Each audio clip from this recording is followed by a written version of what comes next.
J'aimerais que nous puissions lire dans le premier livre des Rois, au chapitre 7, et nous allons lire les versets 48 à 50 ou 51.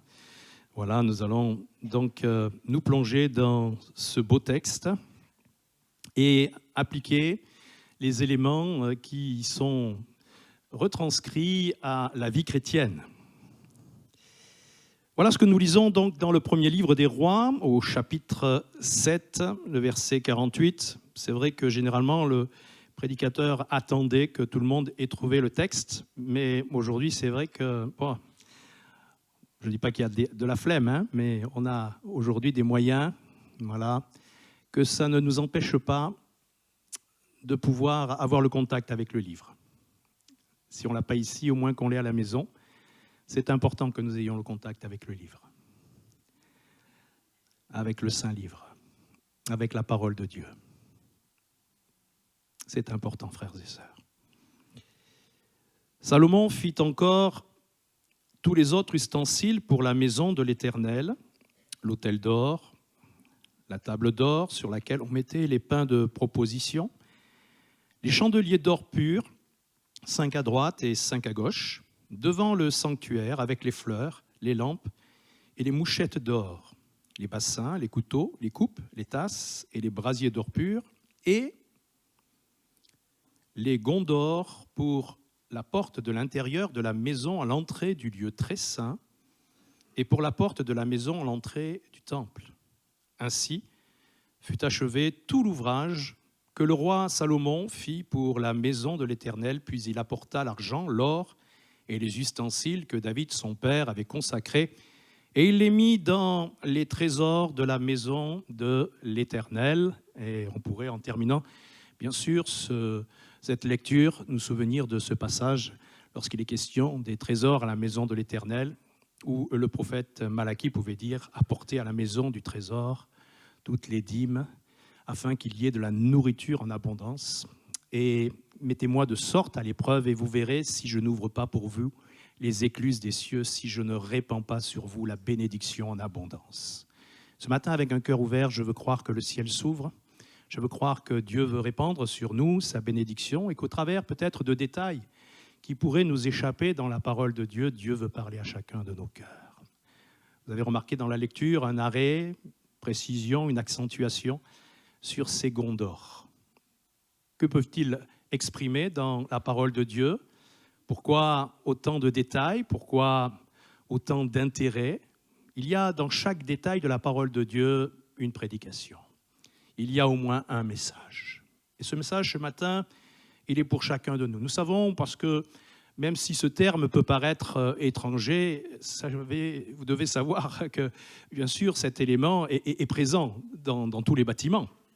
Dans un bâtiment, les bâtiments des portes, bâtiments des fenêtres, on va faire plaisir à Henri ce matin, hein, voilà, qu'on appelle des éléments mobiles, sont reliés par des gonds à une partie fixe qu'on appelle un cadre, mais plus techniquement, on appelle cela le dormant. Nous avons déjà une belle image. Ce qui est mobile, ce qui est fixe, et ce qui relie. Et ce cadre, ou ce dormant, qui est solide, qui est massif, assure généralement par 3 gonds, donc, je dirais, le fonctionnement des huisseries. Et j'aimerais ce matin, justement, au travers de ces 3 gonds d'or, au travers de cet élément que les uns et les autres, nous pouvons connaître, faire une transposition avec la vie chrétienne. Que le dormant illustre ce qu'est Dieu, même si la parole de Dieu dit qu'il ne dort ni ne sommeille, celui qui veille sur son peuple. Donc que ce dormant illustre ce que Dieu est dans la stabilité de sa transcendance. Et le battant peut représenter, bien sûr, notre marche fragile, car vécue dans notre humanité. Les 3 gonds évoquent les 3 vertus théologales que sont la foi, l'espérance et l'amour.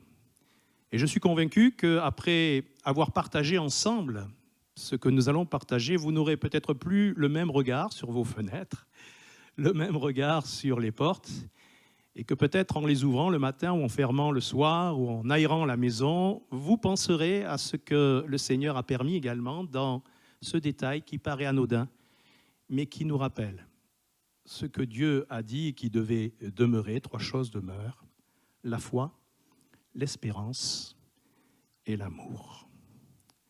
Chacune de ces manifestations, de ces vertus, ont des rôles, je pourrais dire quelque part, sans jeu de mots, charnières, sur lesquels repose la vie du chrétien. Premier gond, la foi.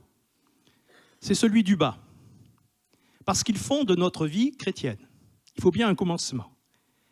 Et voyez-vous, la foi, nous ne voulons pas, même si nous en connaissons la définition, la foi est une ferme assurance des choses qu'on espère, une démonstration de celles qu'on ne voit pas pour l'avoir possédée, les hommes rendus un bon témoignage. On connaît cela, mais le Seigneur ne veut pas, comme lorsque nous venons à l'Église, que nous n'ayons qu'une connaissance de ce qu'elle est. Puisque la Bible nous dit bien, même les démons croient et ils tremblent. Et la foi a besoin d'être exercée. La foi, elle a besoin d'être consommée. Et d'ailleurs, la Bible nous dit que Christ est le chef et le consommateur de notre foi. Et puis, l'Écriture nous dit au travers de l'apôtre Paul que c'est par grâce que nous sommes sauvés, par le moyen de la foi. Bien sûr qu'il y a besoin que la foi s'exprime par des œuvres, mais ce ne sont pas nos œuvres qui vont, bien sûr, nous sauver, c'est cette foi que nous allons avoir. Nous sommes sauvés par la foi. Et tout être humain qui se repent de ses péchés, qui croit que Jésus, par amour pour tous les hommes, est mort sur la croix pour subir le jugement à sa place, eh bien cet homme est sauvé et il est justifié devant Dieu. Et c'est pour cela que Paul, à la fin de sa vie, conscient du message qui lui avait été confié, a pu dire « Je sais en qui j'ai cru ».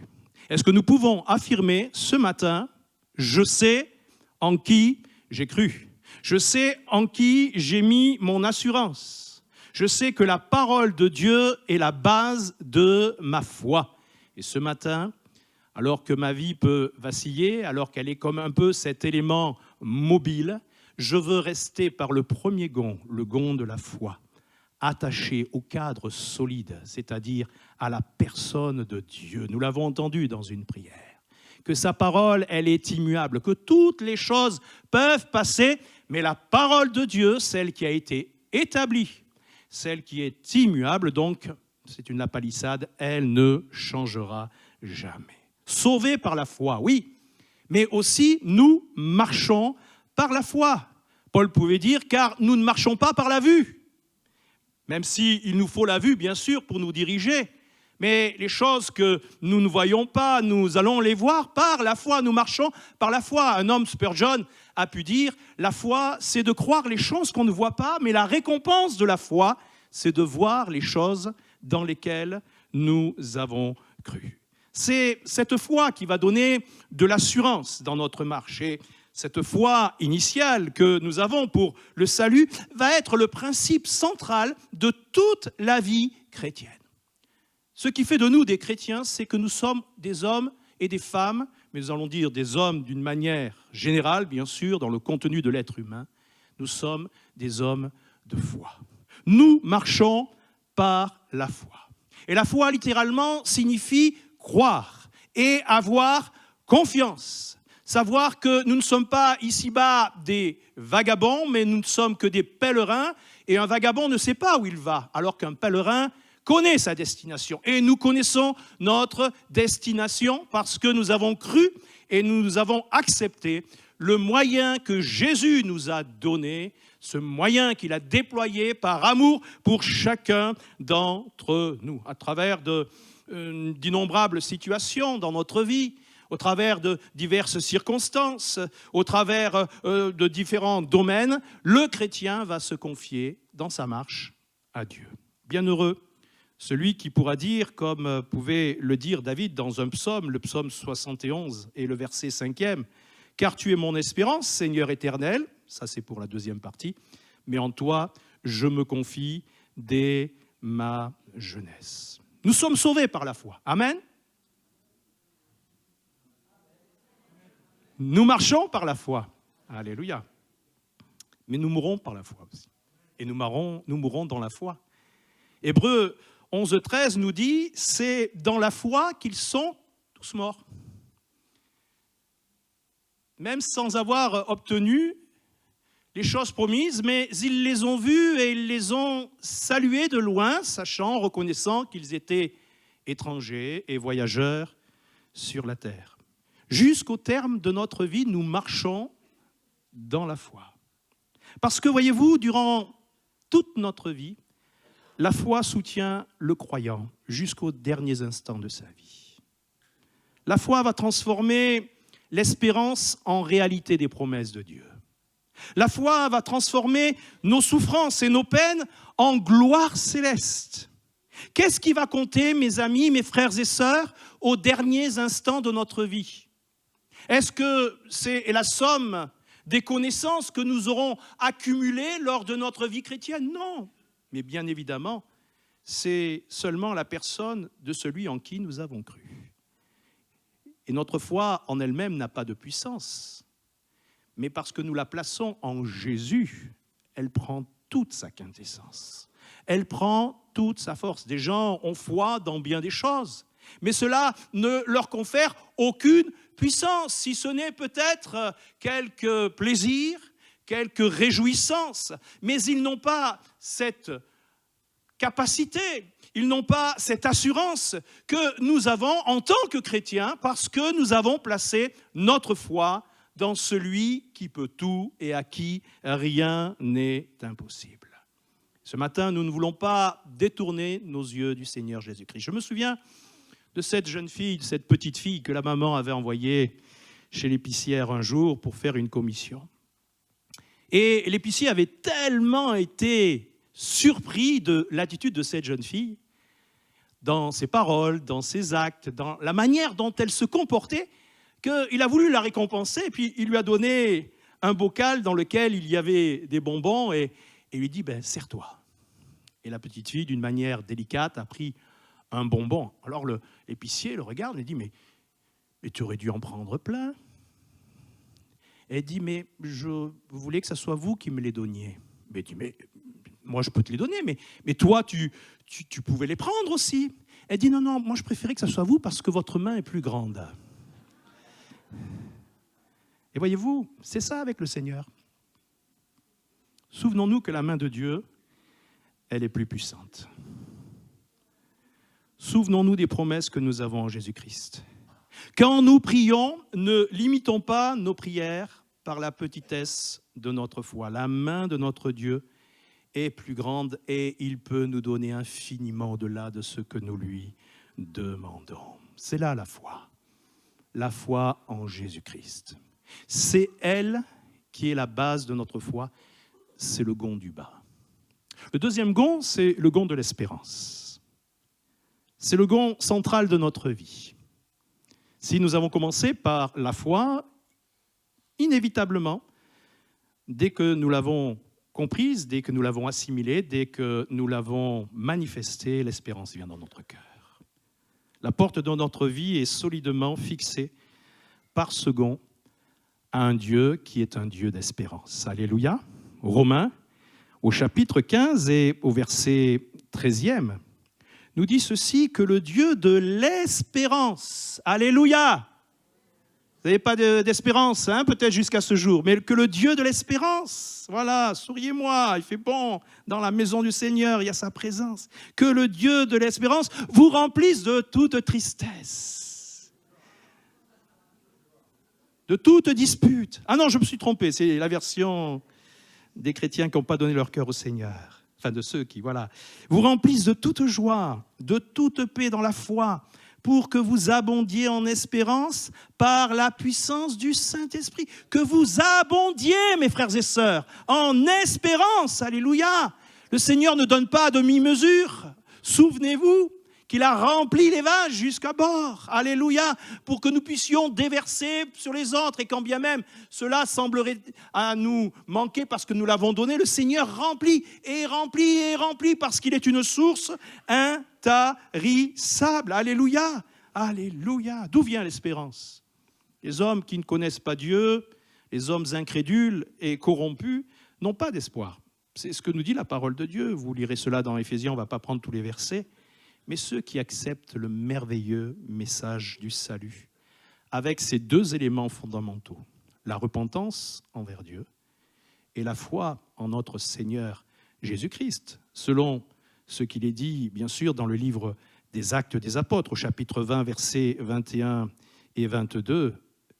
Vous savez que je n'ai rien caché de ce qui vous était utile et que je n'ai pas craint de vous prêcher, de vous enseigner publiquement dans les maisons, annonçant aux Juifs, aux Grecs, aux Canois, la repentance envers Dieu et la foi en notre Seigneur Jésus-Christ. Donc, ceux qui sont repentants et qui mettent leur foi en Seigneur Jésus-Christ ont en retour l'espérance de l'Évangile. Alléluia.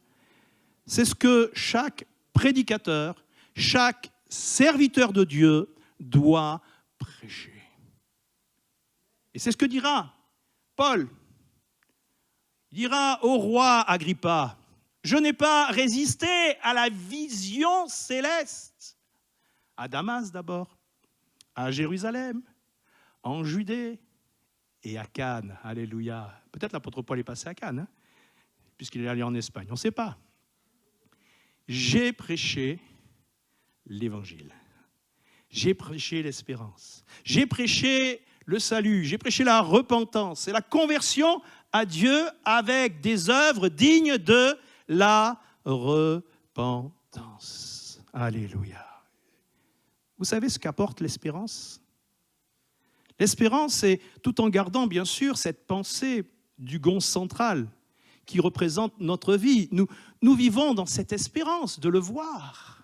Nous vivons dans cette espérance de le rencontrer. Nous vivons dans l'espérance de son retour. Jésus nous a fait une promesse, alléluia. Mais est-ce que vous avez déjà considéré bien des qualités que la parole de Dieu nous décrit au sujet de l'espérance? C'est bien d'avoir de l'espérance. Espérant contre toute espérance. Beaucoup de gens manquent d'espérance. Notre monde, notre société souffre d'un déficit d'avenir. Et quand bien même nous vivons avec tous nos contemporains, par la foi qui est la nôtre et l'assurance de ce deuxième gond, nous avons dans nos cœurs et dans nos vies cette espérance. Une espérance, voyez-vous, c'est bien plus qu'un espoir incertain. C'est une assurance qui est fondée sur la fidélité de Dieu à ses promesses. C'est une assurance qui est fondée sur sa puissance pour les accomplir et sur sa miséricorde. Car vous et moi, nous ne méritions rien. Mais Dieu nous fait la grâce de son espérance. Cette espérance, elle a des caractères que j'aimerais relever. On ne va pas lire tous les versets, mais j'ai relevé quelques-uns de ces caractères. Permettez-moi de les partager avec vous. C'est une espérance inconditionnelle. Jean 14, 3, je reviendrai. Il reviendra. Je m'en vais vous préparer une place. Et quand elle sera prête, je reviendrai vous chercher afin que là où je suis, vous y soyez aussi. Il y a cette espérance, et je dirais même cette assurance, foi et espérance, assurance, alléluia, que nous serons avec Jésus-Christ. Cette espérance, elle est inconditionnelle. Jésus va revenir. Et les temps que nous vivons nous montrent que Jésus est proche au jour du salut. Aujourd'hui, c'est le jour du salut. Aujourd'hui, c'est pour toi le jour de te décider. Cette assurance, c'est la meilleure des assurances. Il y a des assurances vie, mais là, c'est l'assurance vie éternelle. Alléluia. Je ne sais pas si j'ai donné Hébreux 7, 19. Je ne l'ai peut-être pas donné, alors on va le lire. Hébreux 7, 19. Alléluia. Vous connaissez ce passage, certainement. Voilà. Car la loi n'a rien amené à la perfection et introduction d'une meilleure espérance par laquelle nous nous approchons de Dieu. C'est la meilleure. C'est par cette espérance que nous nous approchons de Dieu.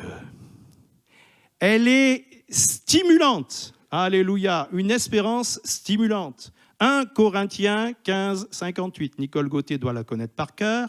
Ainsi, mes frères bien-aimés, soyez fermes, inébranlables, travaillant de mieux en mieux à l'œuvre du Seigneur, sachant que votre travail ne sera pas vain dans le Seigneur. Alléluia, on veut travailler pour le Seigneur, parce qu'on a l'espérance aussi de la récompense. qu'un jour on sera avec lui. Et vous savez que la récompense sera également le fruit de notre fidélité dans ce que Dieu nous a confié. Alléluia. Et les récompenses nous permettront de vivre d'une manière merveilleuse dans le ciel de gloire. Alléluia. Elle est vivante, cette espérance. Ce n'est pas une espérance morte. Quand les gens meurent, pour ceux qui n'ont pas connu Jésus, ils n'ont pas d'espérance. Mais l'apôtre Pierre, cette fois-ci, nous dit au chapitre 1er et au verset 3e, « Béni soit Dieu, le Père de notre Seigneur Jésus-Christ, qui, selon sa grande miséricorde, nous a régénérés. » Vous savez ce que ça veut dire régénérer? Il nous a régénérés, pourquoi? Pour une espérance vivante, par la résurrection de Jésus-Christ d'entre les morts. Mais quel programme! Mais écoutez, si vous n'êtes pas sur vos chaises, à la fin du culte, je ne comprends plus rien. Il y en a, ils se lèvent pour un but. Mais là, on peut se lever parce qu'il y a vraiment des choses extraordinaires. Vous vous rendez compte, une espérance vivante, mes frères et sœurs. On ne doit pas rester insensible, ou alors on reste des religieux. Mais qu'on puisse comprendre ce que le Seigneur nous donne ce matin. Elle est apaisante, ne vous inquiétez de rien. Mais en toute chose, faites connaître vos besoins à Dieu par des prières, des supplications, avec action de grâce. Et la paix de Dieu qui surpasse toute intelligence gardera vos cœurs et vos pensées en Jésus-Christ.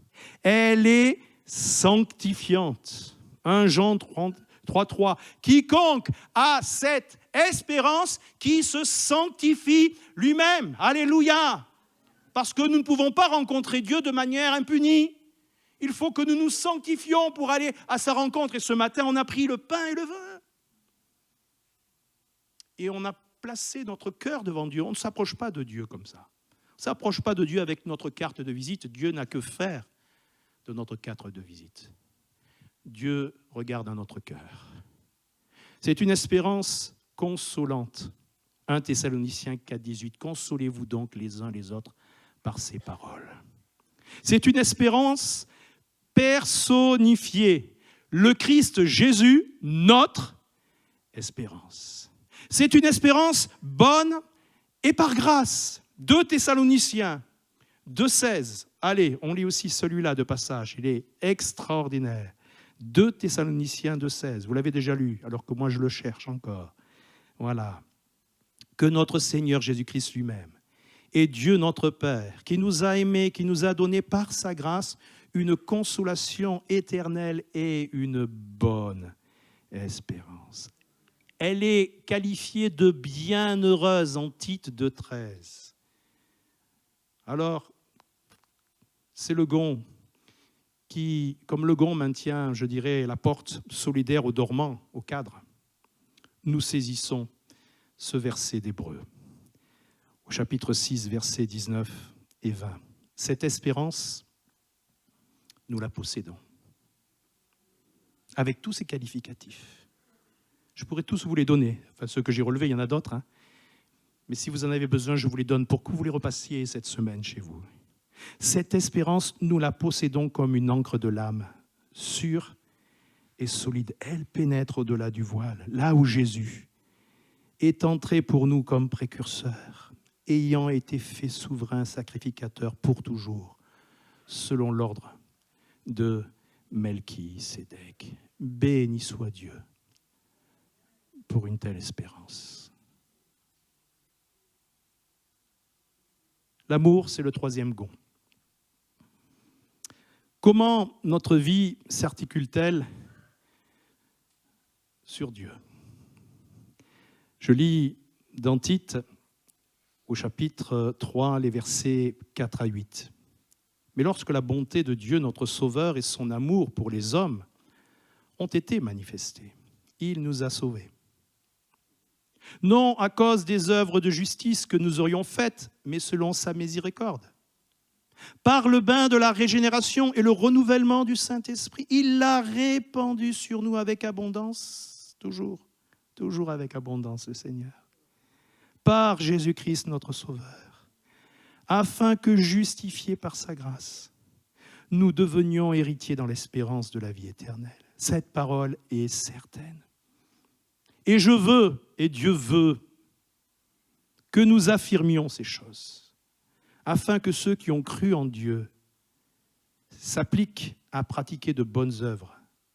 Voilà ce qui est bon, utile aux hommes.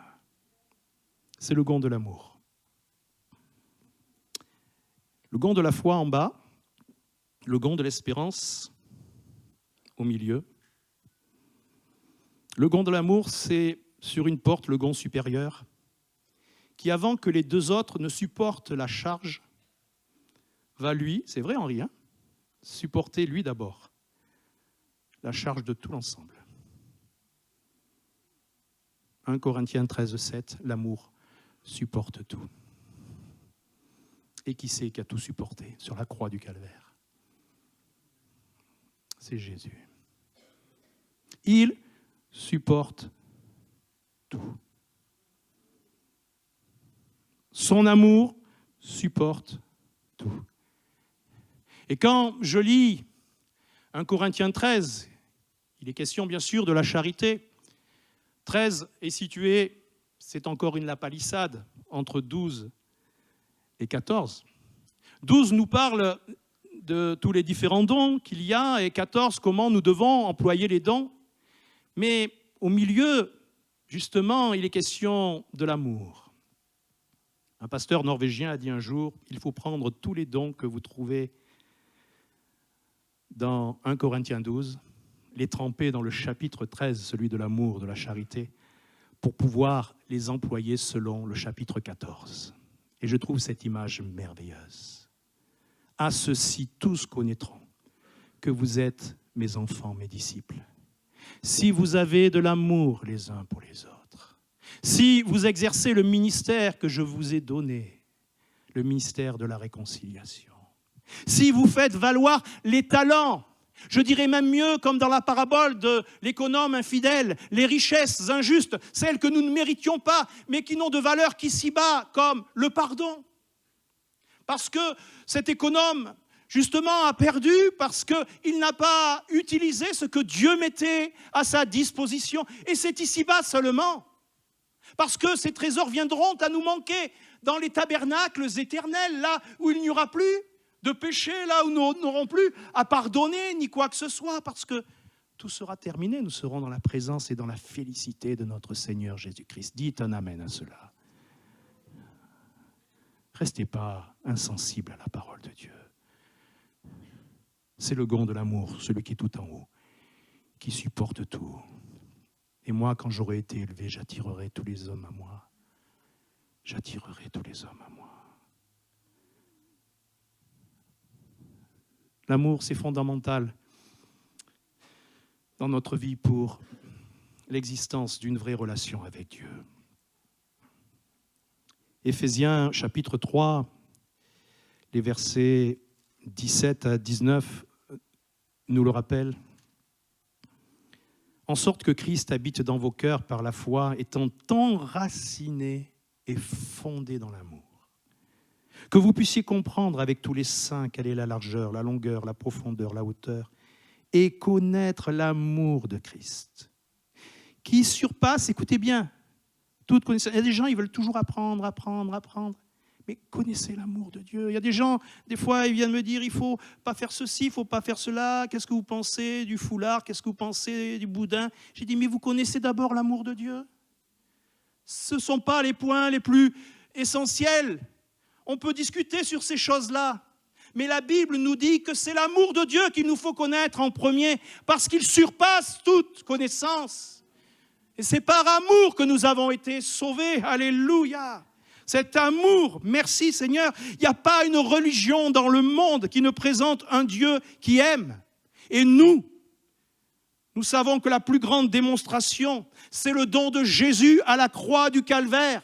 Dieu a tant aimé le monde, Dieu t'a tant aimé d'une manière personnelle, Dieu t'a tant aimé et il aime chacun d'entre nous, afin que si tu le reçois dans ton cœur, quiconque croit en lui, quiconque met sa foi et son espérance en lui par l'amour qu'il t'a manifesté, alors il ne périsse point, mais qu'il ait la vie éternelle. Alléluia! C'est la porte de la vie du croyant qui est solidement fixée par l'amour de Dieu, qui est au sommet de toutes choses. Oui, versé dans nos cœurs par le Saint-Esprit. Et que rien ne peut altérer, même nos faiblesses ne peuvent altérer l'amour de Dieu, l'amour que Dieu nous porte. Quand vos enfants font des choses qui vous déplaisent, vous les reprenez, bien sûr, mais votre amour pour eux ne change pas. L'amour de Dieu pardonne tout. Et ce matin, Dieu veut pardonner. Dieu veut montrer combien il aime, comment il est ce Père bienveillant pour chacun de nous. Parce que le cadre, il est solide. C'est la parole, c'est Dieu, c'est l'œuvre que Jésus accomplit sur la croix du Calvaire. Le cadre est fixe, il ne bougera pas. Nous vacillons, nous changeons, nous avons des humeurs changeantes, mais nous sommes reliés par ces trois gonds, celui de la foi, de l'espérance et de l'amour. Nous pouvons voiler tout au plus notre vue spirituelle, notre joie, mais nous restons aimés du Père. Vous êtes aimés de Dieu. Vous êtes aimés de Dieu. Vous comprenez cela? Dieu vous aime. C'est indispensable cet amour pour une restauration pour vous peut-être qu'il avait bafoué dans votre relation avec Dieu. David, après avoir gravement péché, mais après s'être aussi repenti, ne dit pas à Dieu « Rends-moi mon salut », mais il lui dit « Rends-moi la joie de mon salut ». Alors je regarde vos visages ce matin. Et j'aime bien passer dans les rangs pour prendre la température.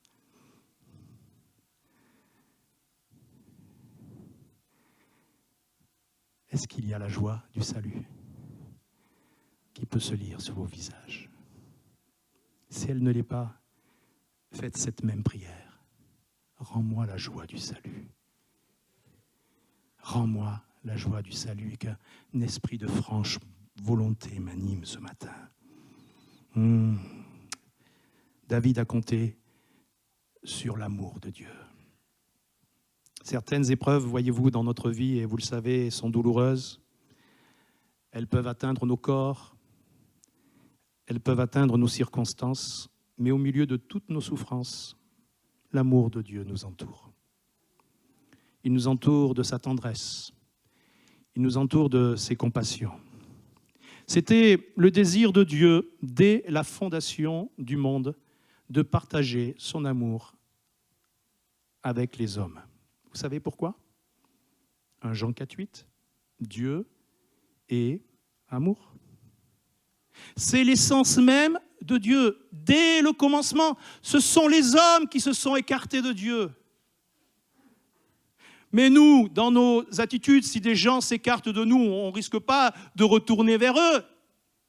Mais Dieu, dans sa richesse, dans tout ce que nous pourrions lui donner comme qualificatif, et encore même les mots les plus habiles que nous trouverions ici-bas, n'auraient pas la dimension dans leur définition de ce qu'elle pourrait lui être attribuée. Dieu est amour. Et l'amour de Dieu s'est manifesté alors que, lorsque nous étions des pécheurs, Christ est mort pour chacun d'entre nous. Ne négligeons pas la grâce qui nous a été faite de pouvoir rencontrer Jésus, de pouvoir le rencontrer ce matin encore dans ce lieu, sur la base de l'Écriture. Et que dans notre vie, où nous sommes en mouvement, où nous sommes bien fragiles, nous puissions être arrimés, attachés, fixés au cadre, à Dieu, par la foi, par l'espérance et par l'amour. 3 choses demeurent. Or maintenant, 3 choses demeurent. La foi, l'espérance et l'amour. Mais la plus importante, c'est l'amour. Et vous le savez pourquoi? Parce que notre foi, qui est une démonstration des choses qu'on ne voit pas, notre foi un jour va se transformer en vue. Ce que nous ne voyons pas encore, nous allons le voir. Et puisque nous le verrons, nous n'aurons plus besoin de manifester notre foi. La foi, lorsqu'on sera dans le ciel, va s'arrêter. L'espérance également, parce que ce que nous ne possédons peut-être pas encore de manière palpable, mais bien dans notre cœur, un jour, nous allons en prendre possession, nous serons avec le Seigneur. Mais l'amour de Dieu, tu n'étais pas créé que Dieu t'aimait déjà. Tu n'étais pas conçu que Dieu t'aimait déjà. Mais rends-toi compte de l'amour de Dieu. Tu sais ce que tu fais dans ta vie. Tu sais comment tu es dans ta vie. Et Dieu ne te juge pas. Dieu t'aime et il a manifesté son amour en donnant, malgré tout ce que tu as fait, et peut-être tout ce que tu fais encore, son Fils pour toi. Voyez quel amour. Le Père nous a témoigné pour que nous soyons enfants de Dieu. Frères et sœurs, on devrait être tous debout sur les chaises. Je vais dire plutôt tous à genoux devant Dieu. Par l'amour, nous sommes gâtés. Ne méprisons pas la grâce qui nous est faite d'être au bénéfice de la parole de Dieu ce matin.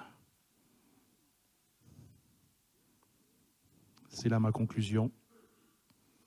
Cette porte aux 3 gonds d'or était celle du lieu très saint, par laquelle le souverain sacrificateur entrait une fois par an pour rencontrer Dieu. Voyez-vous, un texte tout à fait anodin, 3 gonds d'or. Mais cette porte n'était ouverte qu'une fois par an.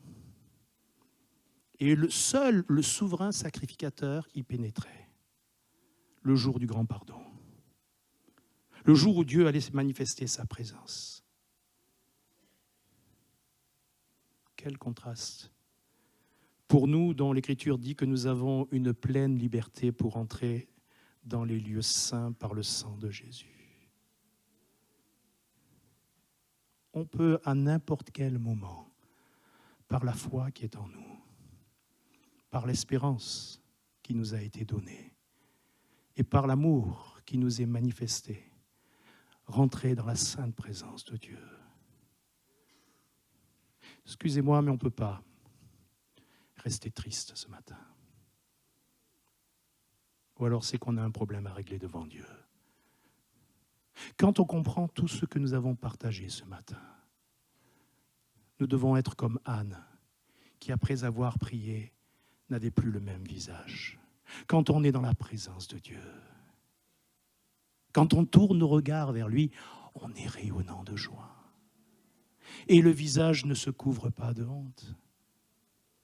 Pourquoi votre visage resterait-il abattu? Même Dieu le dit. Il le dit à Caïn. Pourquoi? Si tu relèves ta tête, alors, ce sera formidable. Et ce matin, relève ta tête. Sors de cette attitude dans laquelle tu te plais, peut-être aussi, et que tu ne veux pas lâcher. Mais Dieu met ce matin pour toi encore ces éléments. Cette porte, elle est là. Jésus a dit, je suis la porte. Si quelqu'un entre par moi, il sera sauvé. Il entrera, il sortira, et il trouvera de verts pâturages. Toujours, Dieu nous met sur l'herbe verte. Il ne vous met pas sur une herbe avariée, sur une herbe qui a séché. Et même quand il est question de la multiplication des pains, vous verrez, dans un des évangiles, il est question de l'herbe verte. Dieu prend soin jusqu'au moindre détail. À tous vos besoins, mon Dieu pourvoira. Justifiés par sa grâce, nous pouvons vivre notre foi, être portés par l'amour de notre Père, en attendant la bienheureuse espérance. Seigneur notre Dieu,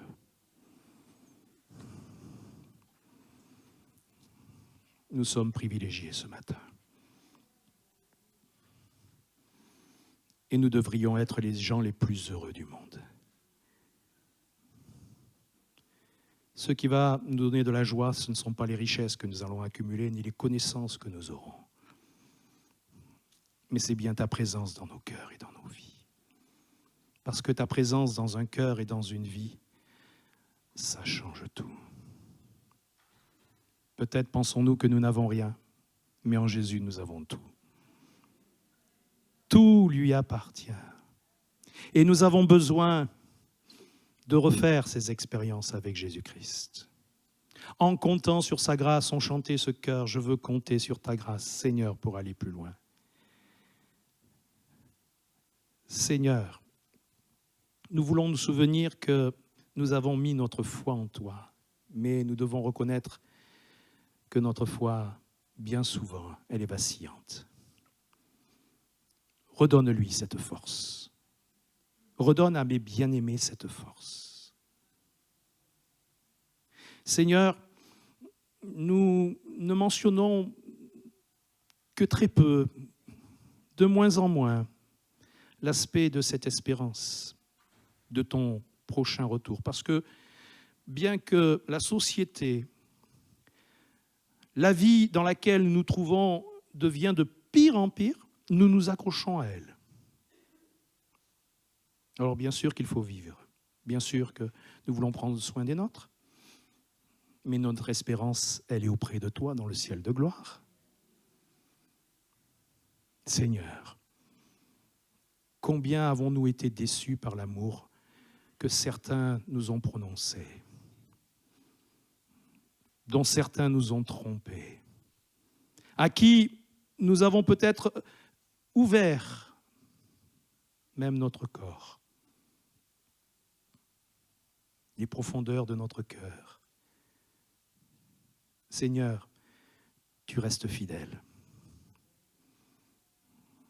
Seigneur, tu ne juges pas.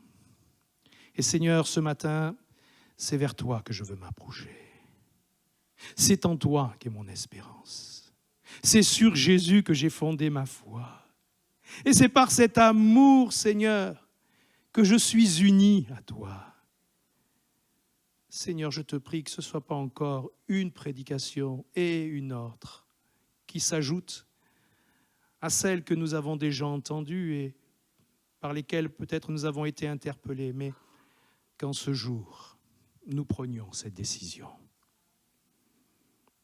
de comprendre que nous avons besoin d'être fixés au cadre avec ces trois éléments. La foi, l'espérance et l'amour. Bénis cet auditoire. Donne-nous, Seigneur, de réfléchir sur ce que nous avons entendu. Et merci pour ce qui pourrait nous paraître anodin, ces détails de la parole de Dieu qui n'en sont pas. Merci pour l'opportunité que nous avons de pouvoir rentrer quand nous le souhaitons dans le lieu très saint. Alors ce matin, tu dis à chacun de nous, entre dans ta chambre.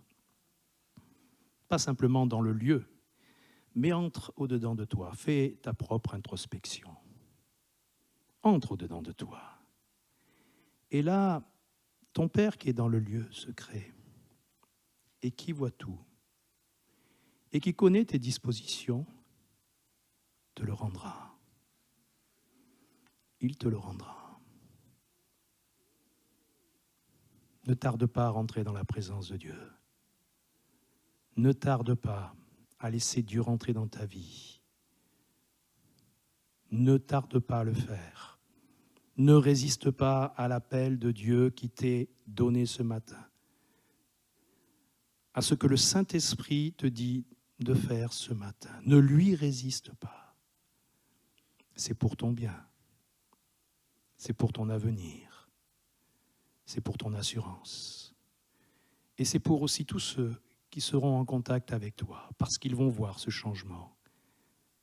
Ne reste pas dans la tristesse. Tu l'as entendu ce matin, ne choisis pas ce mauvais chemin dans lequel tu te destines depuis quelque temps.